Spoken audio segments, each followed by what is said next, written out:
உலகெங்கிலும் இருக்கும் Cloud7 voice நேயர்கள் அனைவருக்கும் வணக்கம். நான் உங்கள் ராம்ஜி.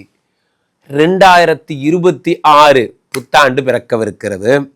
இந்த புத்தாண்டு யாருக்கெல்லாம் மகிழ்ச்சியை தரப்போகிறது, என்னெல்லாம் நடக்கும், யார் யார் லைஃப் எல்லாம் அப்படியே ஃப்ளைட்டில் போக போகிறது அப்படிங்கிறதெல்லாம் பார்க்க போகிறோம். அவ்வகையில் நமக்கே ஒரு ஸ்டைலில் ராசி ரீதியாக பார்க்கலாம். நண்பர்களே, இந்த வருடம் மிக முக்கியமான ஒரு பயிற்சியாக, மிக முக்கியமாக குரு பயிற்சி நடக்கிறது. இப்போ ஜூன் மாதம் 1ஆம் தேதி, ரைட். அதோட டிசம்பர் 6ஆம் தேதி யார் வரா? ராகு பகவானுடைய பயிற்சி கும்பத்திலிருந்து மகரத்திற்கு வருகிறது, ரைட். இது 2 தான் பயிற்சியை, மற்றபடி பெரிய பயிற்சிகள் எதுவும் இல்லை. இது 2 தான். ஸோ இதை பேஸ் பண்ணி ஜூனுக்கு முன்னாடி எப்படி இருக்கும், ஜூனுக்கு பின்னாடி எப்படி இருக்குங்கிறது தான் 2026 புத்தாண்டு பலனே. மனதிற்கு மிகவும் இனிய மகர ராசிக்காரர்களை பொறுத்த வரைக்குமே மிக அழகானவர்கள், மிக லவபிள் பர்சன்ஸ். 7ஆம் இடத்துல குரு பகவான் வருகிறார். நீ இவ்வளோ அழகாக இருப்பேன்னு நான் நினைக்கல, நானும் இவ்வளோ அழகாக இருப்பேன்னு நினைக்கல, ஆனால் இதெல்லாம் நமக்குள்ளே நடந்துருமோன்னு பயமாக இருக்குது. எதையாவது ஒரு டைலாக் பேசுவீங்க, அது அப்படி வராதுங்க.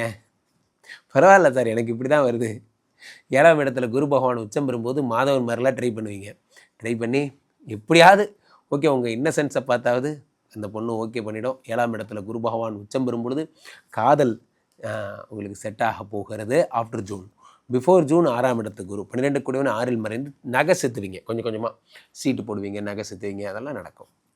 7ஆம் இடத்து குரு பகவான் ஃபாரின் கூட்டு போயிடுவார். அமெரிக்கா, ஆஸ்திரேலியா, அந்த லிஸ்ட்டில் இப்போ ஆப்பிரிக்கா வந்துருச்சு. எல்லோரும் ஆப்பிரிக்கா போகிறாங்க. என்னங்க ஆப்பிரிக்காலாம் போகிறீங்க? காங்கோ அப்படிங்க. Very good. நான் கடைசியாக அந்த படத்தை அயன் படத்தில் பார்த்தேங்க, காங்கோ.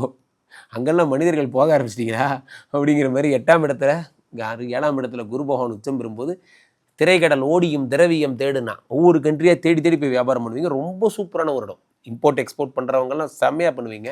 உணவுப் பொருள் உற்பத்தி பண்ணுறவங்கெல்லாம் நல்லா பண்ணுவீங்க. மிளகு, கிராம்பு, அது மாதிரியான சாப்பாடு ஐட்டங்கள் கொடுக்குறவங்கெல்லாம் ரொம்ப அழகாக நல்லா பிஸ்னஸ் பண்ணுவீங்க. வாட்டர் பிஸ்னஸ் பண்ணுறவங்களாம் நல்லா பண்ணுவீங்க. என்ன குருஜி? வாட்டர் நான் சொன்னது வாட்டர், தண்ணீர். அந்த பிஸ்னஸ் 7 கடையை மிச்சம் பெறும்போது அதெல்லாம் நடக்கும். அடுத்ததாக குரு 5ஆம் இடமாக 11ஐ பார்க்கிறார். அடுத்து உங்கள் உடம்பை தான் பார்க்குறார். உடம்பு ஹெல்த் இளமை திரும்புதே தனடா, ஒரே துள்ளி குதிக்குது நெஞ்சம். 2026 ஃபுல்லாக டிஷர்ட்டு, ட்ராக்ஸ் தான். காலில் எழுந்திரிச்சு ஷூஸ் தான், ஒரே ஜிம்மு தான். என்ன உடம்பு பார்த்துட்டார்ல குரு. நம்ம கையில் எதுவுமே இல்லைங்க. திடீர்னு நமக்கு ஒரு நாள் தோணும். அது வரைக்கும் நேற்று வரைக்கும் போண்டா பஜ்ஜிலாம் தின்னுட்டு இருந்த பாய்ஸ் தான் நம்ம. நைட்டு திடீர்னு ஏதோ பார்த்துட்டோம், சார்பட்டா பரம்பரை பார்த்துட்டு அடுத்த நாள் காலையில் நீ ஏ ஊலி, நீ இதை ஏன் அப்படி ஆகிட்ட, வாக் கபிலா. குரு பார்த்துட்டார் கபிலா, வேறு ஒன்றும் இல்லை. குரு உங்களை பார்த்துட்டார். அடுத்த வருஷம் ஃபுல்லாக ஃபிட்டாக போகிறீங்க. உண்மையிலே சொல்கிறேன், வெயிட் லாஸ் பண்ணுறவங்களாம் செம்மையாக போகிறீங்க, அழகாக போகிறீங்க.